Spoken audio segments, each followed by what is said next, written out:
Hai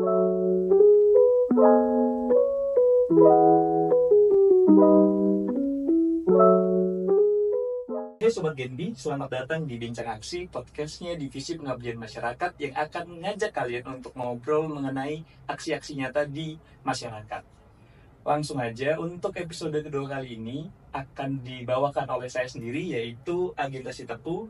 Dan tentunya teman-teman, aku nggak bakal sendiri karena di hadapanku sudah ada narasumber yang gokil abis nih, gokil parah kalau ini mah.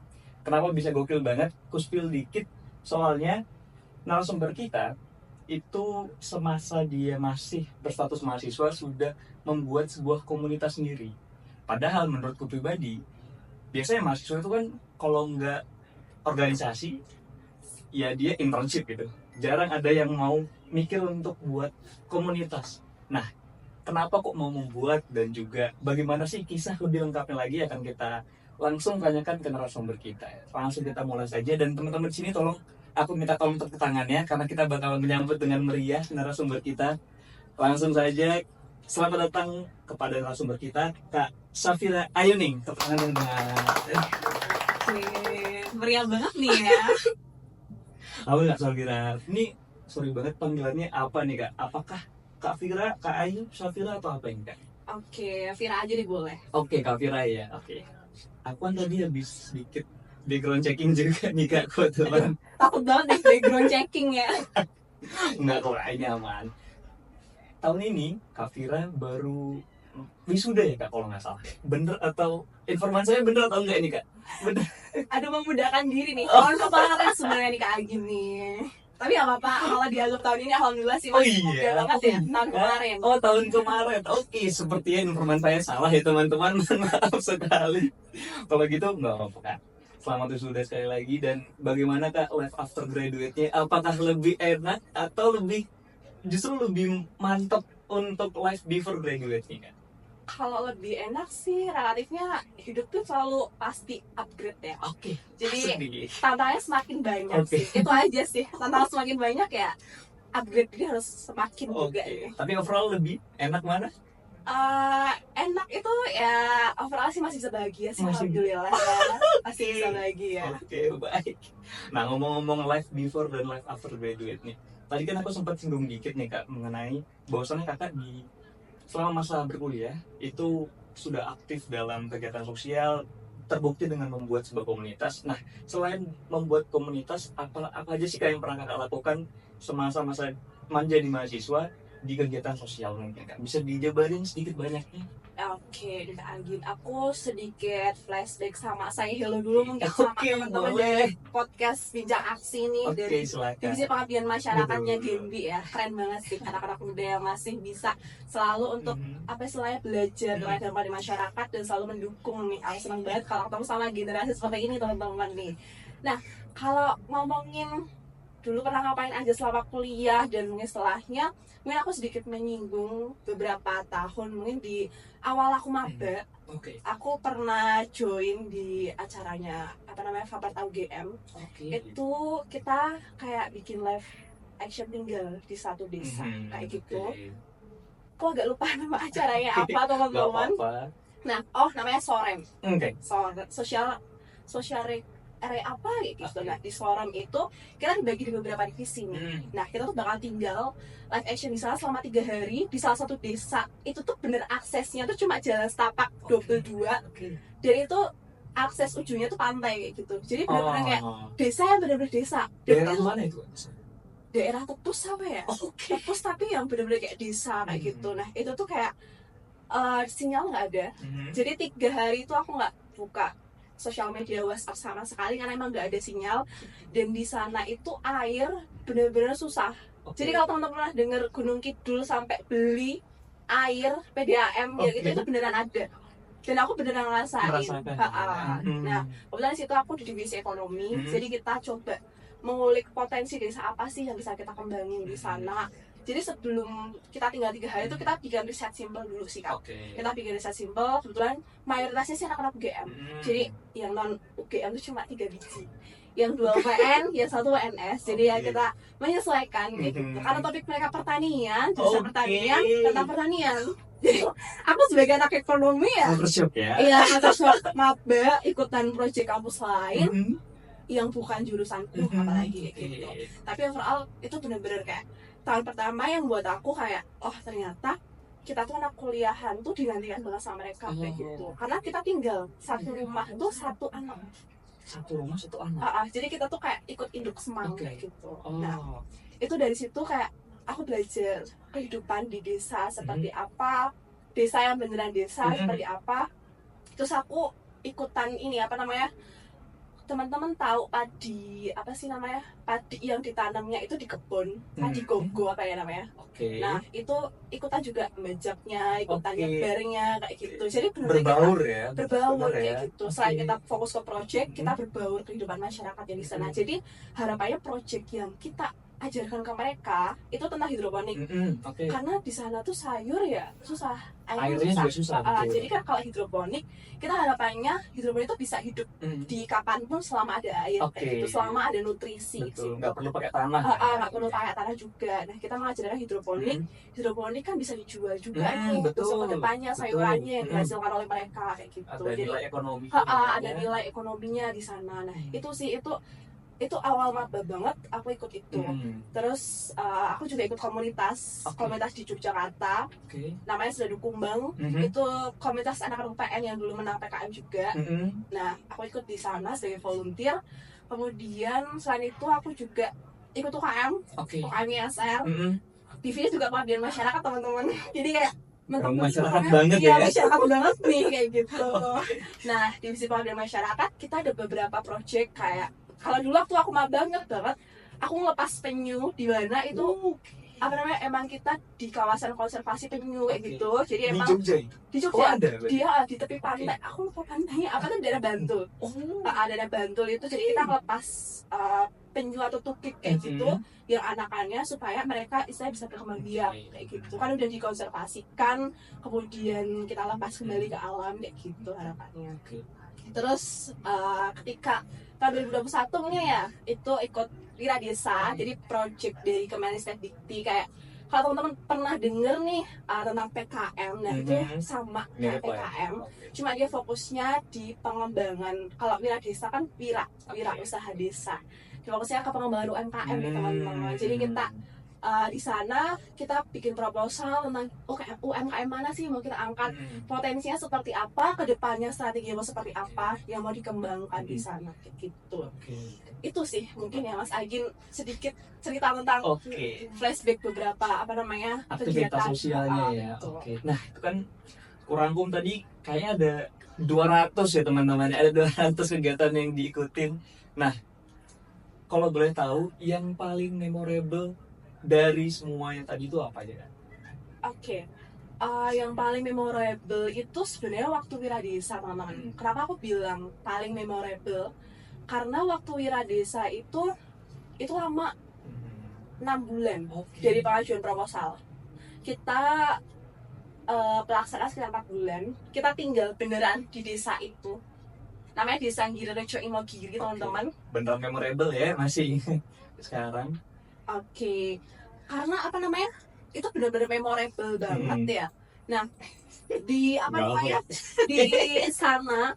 sana itu kita kan udah di ACC nih, kita dapat pendanaan dari Kemenristek Dikti nih. Nah kita implementasi, tantangannya itu orang-orangnya kerja di pagi hari, mau nggak mau malam hari dong.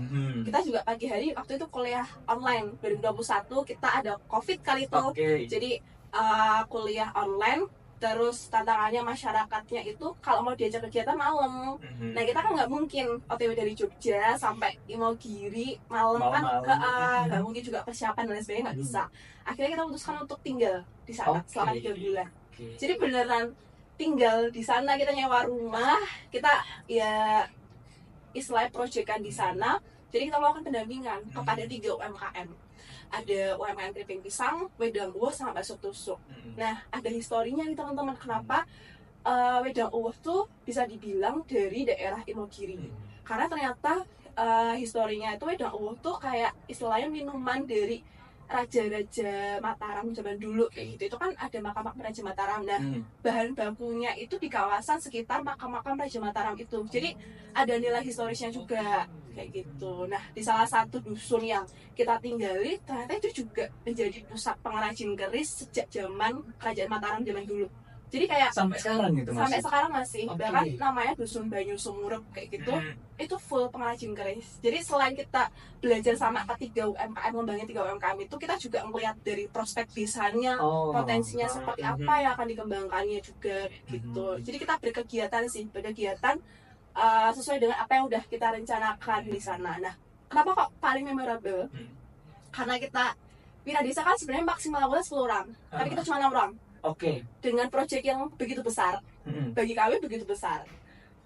Dulu angkatan 19 itu cuma 2 orang, angkatan 18 itu 4 orang. Jadi ya kita bekerja sama dengan kakak tingkat yang mereka udah sibuk skripsian juga. Jadi kayak luar biasa sih kakak tingkatku yang dari Kak Ahmad, Kak Alfian, Kak Asror, Mbak Ardia itu mereka sambil skripsial, sambil proyek Wiradesa juga. Dan aku sama partnerku Sekar, sama aku kan angkatan 19, kita masih semester 5 lah waktu itu. Nah, memorable-nya adalah aku tuh benar-benar menemukan titik di mana ternyata ilmu yang aku pelajari waktu kuliah. Karena dulu teman-teman pernah, aku nggak tahu ya, teman-teman kan udah merasakan feelsnya kuliah offline nih. Betul. Sedangkan aku semester 2 itu udah online. Aku jadi kayak mempertanyakan gitu loh, ini aku kuliah ada manfaatnya nggak sih? Di titik sampai aku mempertanyakan, terus kira-kira ilmu yang aku dapetin tuh masuk nggak sih di aku? Nah, di titik ketika kita jalan project Wiradesa itu teman-teman, aku sendiri dari aku pribadi, aku merasa bahwa ternyata ilmu yang diajarkan di bangku perkuliahan itu bagi istilah UMKM, kalau kita sampaikan, kalau kita implementasikan langsung ke mereka, itu jadi hal yang sangat luar biasa loh. Kayak istilahnya kamu tahu pemasaran, kayak strategi bagaimana memberikan pemasaran, pencatatan keuangan yang benar-benar basic banget, itu mereka tuh selalu kayak, kayak gini ya mbak caranya, kalau bikin kalau bikin laporan tuh nggak harus ribet-ribet, harus kayak gini ya mbak, kayak gini ya ternyata bisa ya mbak, kayak gini. Nah itu tuh kayak mengetuk selain pintu hatiku kembali, kalau ternyata aku ada hal yang bisa aku lakukan dengan ilmu yang istilahnya bapak ibu dosen berikan. Walaupun mungkin ketika kelas kita online itu kan sering banget ya, pasti angkatan online tidur, ninggalin kelas sambil jalan-jalan kayak gitu, sering banget sih itu. Pasti aku jamin anak-anak kuliah online mengalami hal itu gitu. Jadi itu salah satu titik di mana aku merasakan aku semangat lagi untuk tetap mendapatkan ilmu, untuk aku bisa bagikan kembali ke orang lain, dan semakin membuat aku tertarik untuk terjun ke UMKM. Dan akhirnya berdasarkan dari itu, aku akhirnya memilih skripsi ke UMKM. Gitu. Jadi itu ada benang merahnya ya. Terus aku mau nanya nih Kak, apakah itu juga menjadi turn point seorang Kak Vira untuk membuat sebuah komunitas atau bagaimana? Kalau turn point-nya bukan, karena komunitas itu kan dari tahun 2020. Jadi kalau turn point komunitas itu lebih ke COVID. Kita punya waktu itu aku sama namanya satunya lagi Kak Triana, kita tuh selalu sibuk kegiatan di luar, ya kayak ikut volunteeran, ikut project apapun itu. Tapi kan COVID, kita tahu kita tuh nggak bisa untuk keluar rumah pun nggak bisa. Kita merasakan kuliah online tuh sesusah itu, teman-teman. Aku gak tahu, mungkin masih SMA ya teman-teman semuanya ini. Aku udah berasa tua banget di sini ya. Masih muda tapi ya. Masih merasakan susah nggak sih dulu pakai Google Meet, pakai Zoom, susah banget nggak sih teman-teman? Nah, masa transisi soalnya. Susah banget kan. Ngirim pakai Gmail mungkin masih ada yang kagok dan lain sebagainya juga kayak gitu kan. Di form mungkin masih ada yang kagok. Nah, waktu itu aku kepikiran sama Triana kayak gitu. Ini kita aja yang udah kuliah susah banget nih adaptasi. Apa kabarnya adik-adik yang masih PAUD, TK, SD? Sesusah apa sih mereka buat belajar doang? Bakal susah banget. Kayak mereka punya akses, tapi bisa nggak sih memanfaatkan akses itu?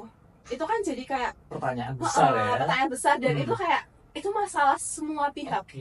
Nah akhirnya kita memutuskan nih, di tempatnya Triana tuh banyak banget anak kecil di sekitar rumahnya. Dari awalnya kita cuma 5 orang anak dengan 2 pembimbing, aku sama Triana. Kita konsepnya cuma belajar aja teman-teman, belajar bareng.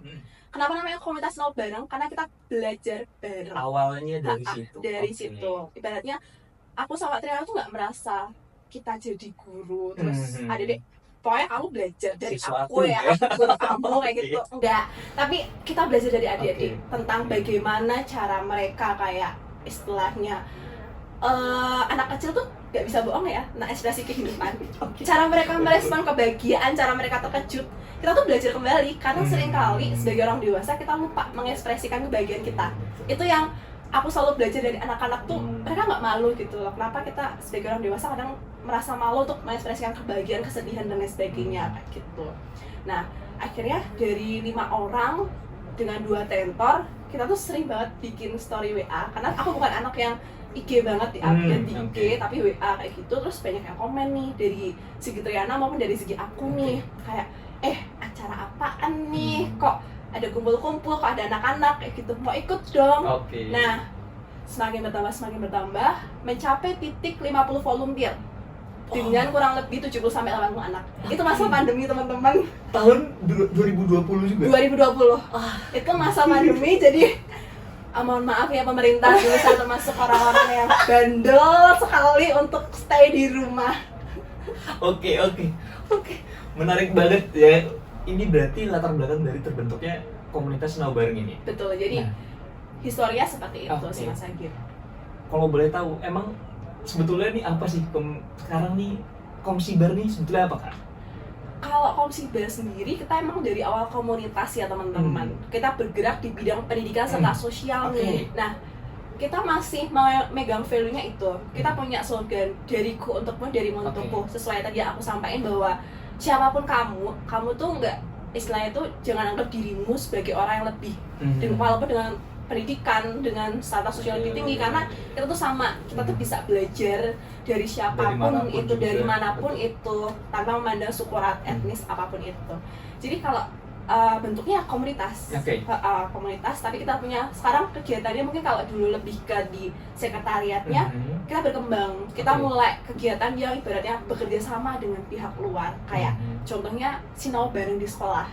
Kurang lebih udah hampir 20 sekolah yang kita datangi untuk istilahnya acara Sinau Bareng di sekolah, dari mulai tingkat PAUD, TK, SD, kurang lebih sampai tingkat SD sih sekarang. Sampai tingkat SD. Itu 20 sekolah tersebar di DIY atau terfokus di satu titik? Terfokus di Kabupaten Kulon Progo sementara ini. Iya. Kedepannya akan melebar lagi atau seperti apa? Harapannya sih kita pengennya melebar ya. Semakin ibaratnya nggak cuma, takutnya orang perspektifnya di Kulon Progo aja nih, padahal kita punya volunteer 80% mereka itu anak-anak Jogja. Itu yang agak unik nih. Dan itu ada cerita sebaliknya nih, kenapa Agin? Karena orang Kulon Progo, aku nggak tahu ya, mungkin yang dengerin ada anak Kulon Progo, itu selalu bermindset kita harus pergi keluar kalau pengen jadi sesuatu, pengen cari sesuatu kita harus pergi keluar. Padahal istilahnya SDM Kulon Progo itu bagus banget loh, tapi mereka selalu mindsetnya aku harus keluar kalau mau kontribusi event, aku harus keluar kalau mau ikut volunteer, aku harus keluar kayak gitu. Keluar tuh ya ke Sleman, ke Jogja kayak gitu, atau kemana kayak gitu. Nah kita selalu berpikir, bisa nggak sih kita bawa pulang orang-orang Kulon Progo ini yang mereka tuh ayo dong kita bangun nih Kulon Progo ini, kita kembangin bareng-bareng. Atau bisa nggak sih kita tuh bawa orang-orang Jogja Kulon Progo? Jadi kayak balik mindsetnya. Balik aja mindset ya kayak gitu. Ternyata bisa. Ternyata malah 80% sekarang itu volunteer dari Jogja. Mereka mau loh ke ujungnya Kulon Progo, ke deket bandara YIA teman-teman. Jauh banget sih itu. Jauh banget. Itu kayak kamu dari Jalan Watus lurus terus mentok sebelum YIA. Bahkan ada kereta api ya untuk ke sana. Iya, betul. Saking jauh ya. Saking jauhnya ini. Tapi kita bisa membalikan mindset seperti itu, kita bisa ya gitu. Berarti kalau aku bilang fokus dari Komsibar ini adalah di pendidikan akademik, apakah benar atau memang ada fokus lain dari Komsibar sendiri?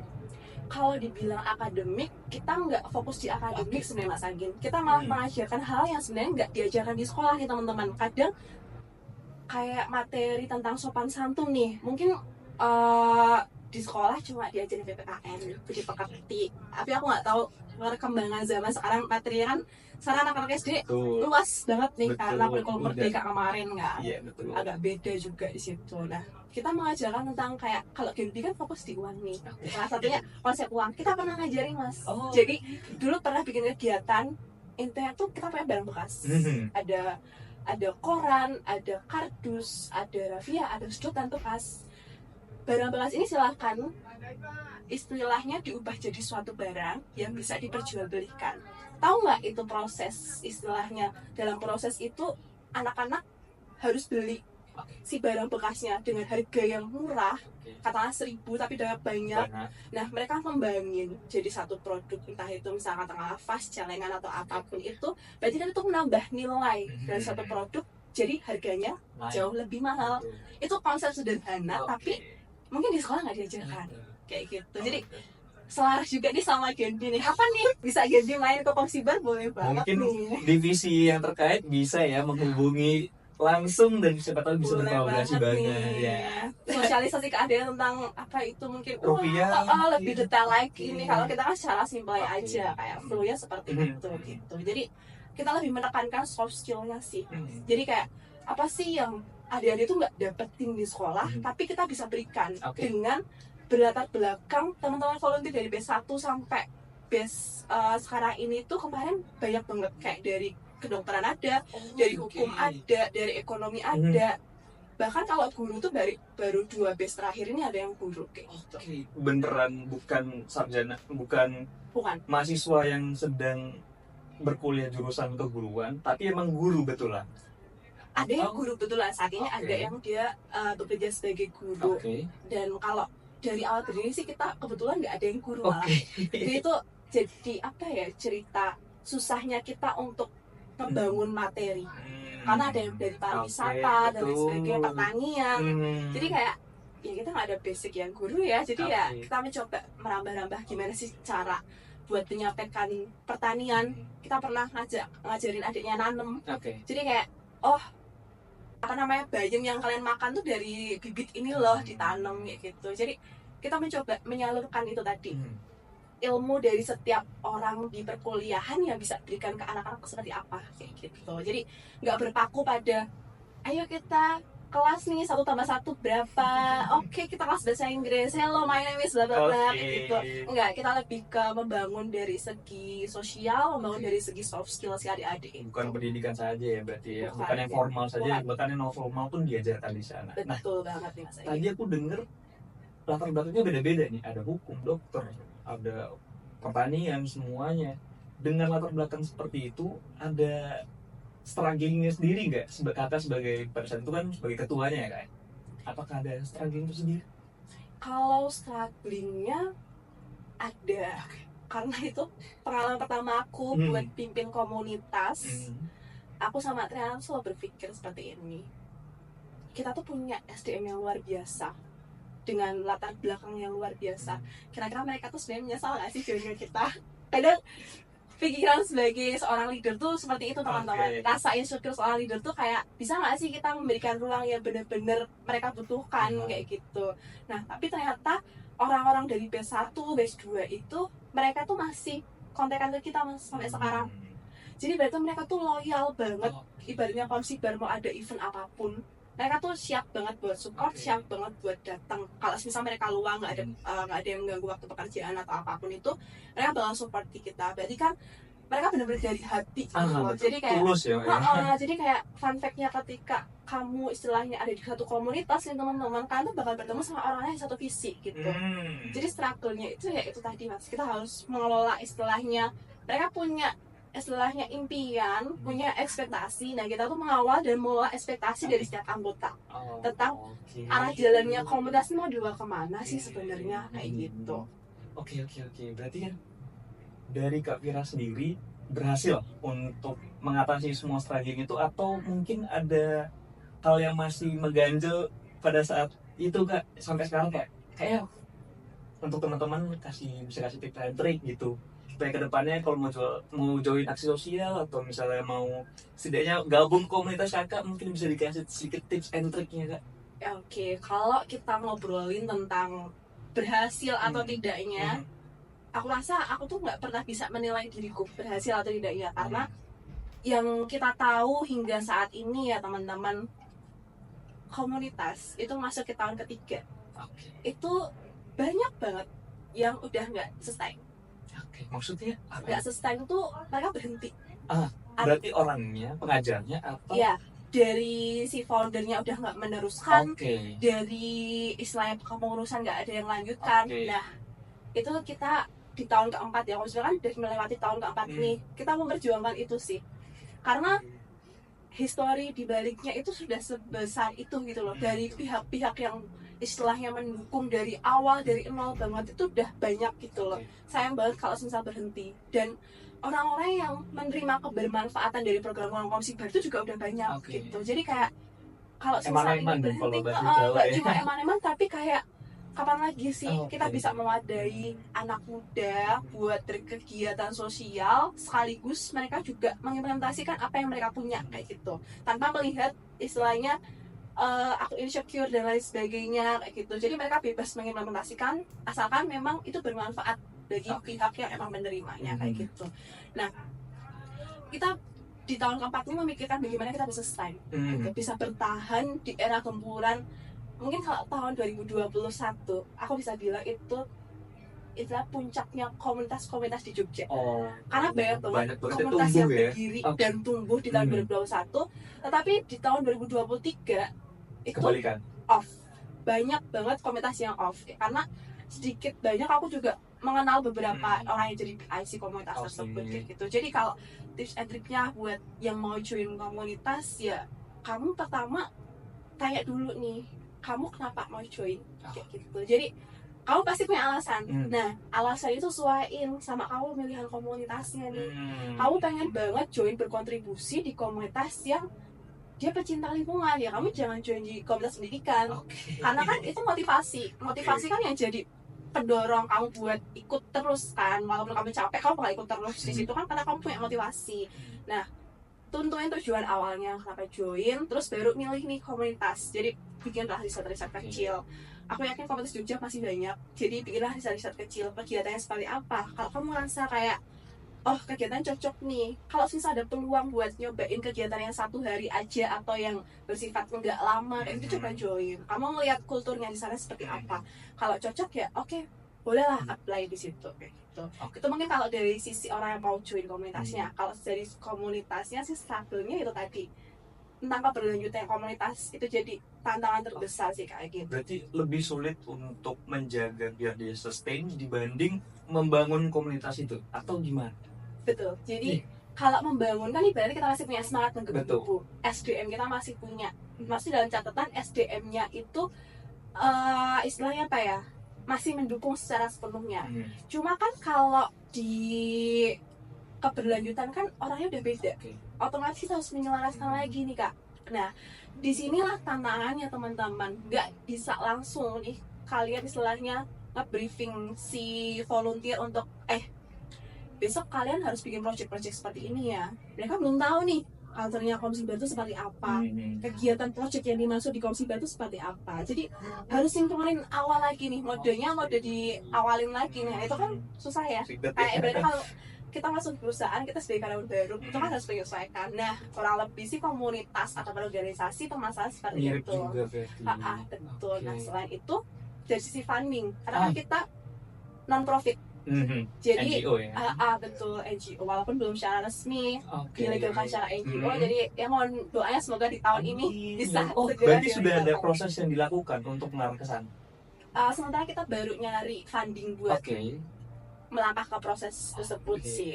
Jadi kayak ya kita nyicil untuk cari fondasinya ya teman-teman. Jadi kayak kita nyicil dulu cari fondasinya. Jadi kita harapannya ketika waktunya tiba itu ya udah kita bisa terlaksana di situ.